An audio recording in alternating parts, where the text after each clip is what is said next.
Good morning. It's the day after Christmas, and last night I had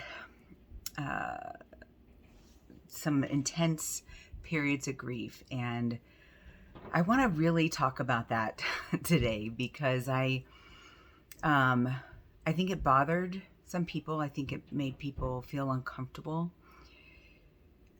We live in a culture where you're supposed to be in control of your emotions, and I was in control. That was a very controlled grief. I knew I was going to do it. I told my sister so that my little niece wouldn't be scared. Yes, I broke things, but I broke things that were going to go in the trash eventually, and I needed to break something. And so I want to ignore the dogs. I have to keep going. I want to really focus on how this is important, that we let these things out. It's I talk about like a kettle or a shaken up soda can. If that's how you feel and you don't get it out in a controlled way, it's going to come out in something else. This is why we have road rage. This is why I have patients freaking screaming and yelling in the office over something that upsets them just a little bit, because we're not actually letting things out. Or the opposite occurs, and one of the theories of depression is anger turned inward.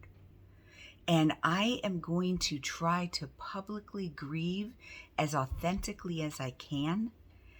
And that's authentic. What you saw in that video was authentic. It wasn't pretty. It wasn't maybe not even culturally acceptable. And I may have hurt somebody's feelings that purchase flowers as their condolence. And that's not what I'm trying to say. I appreciate all the outpouring. But what I'm saying is it doesn't help. It still hurts so bad that I sometimes feel like I want to break something. And I have said it before, I'm not going to give up. I'm not going to hurt myself, and I'm not going to hurt anybody else. But that means taking the time for controlled anger, controlled grief. I knew what I was doing. I didn't lose it and throw something across the room. I went in my garage. I removed my car. I took something and broke it on purpose. And,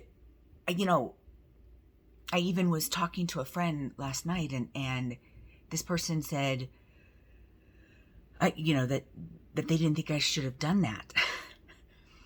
And, I probably was a little rude, and I'm like, you can't tell me how to grieve.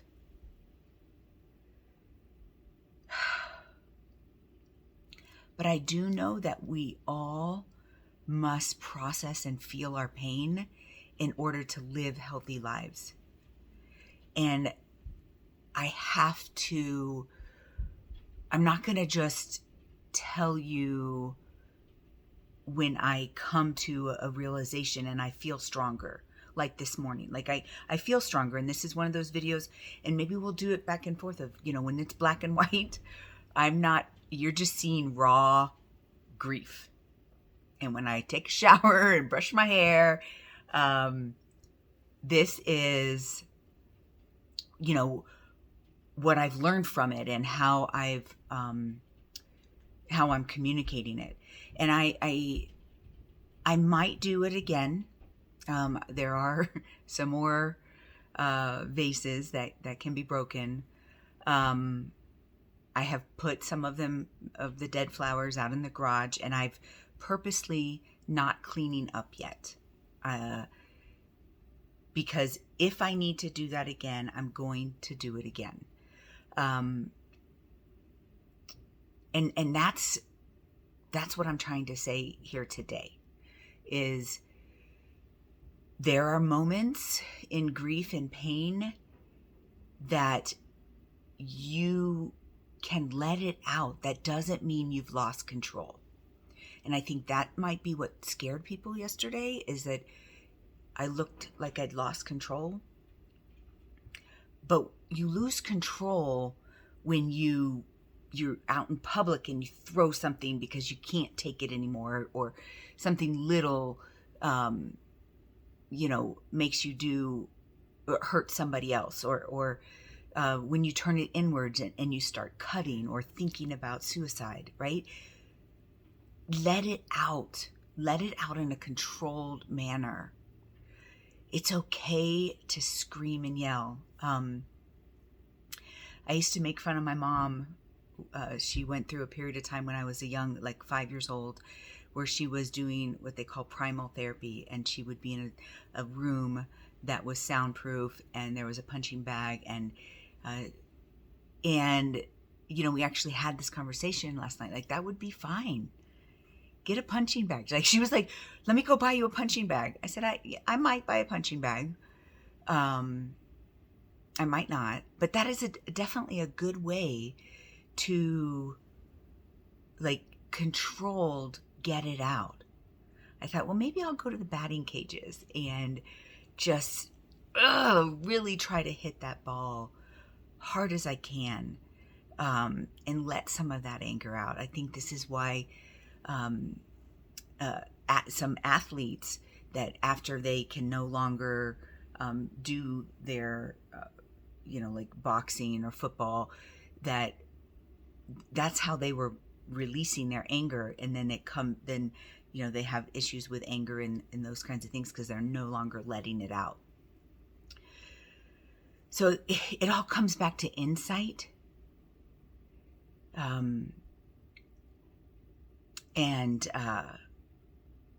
It comes back to insight and knowing who you are and what you need to be able to heal and continue to help other people, which is the highest form of coping, right?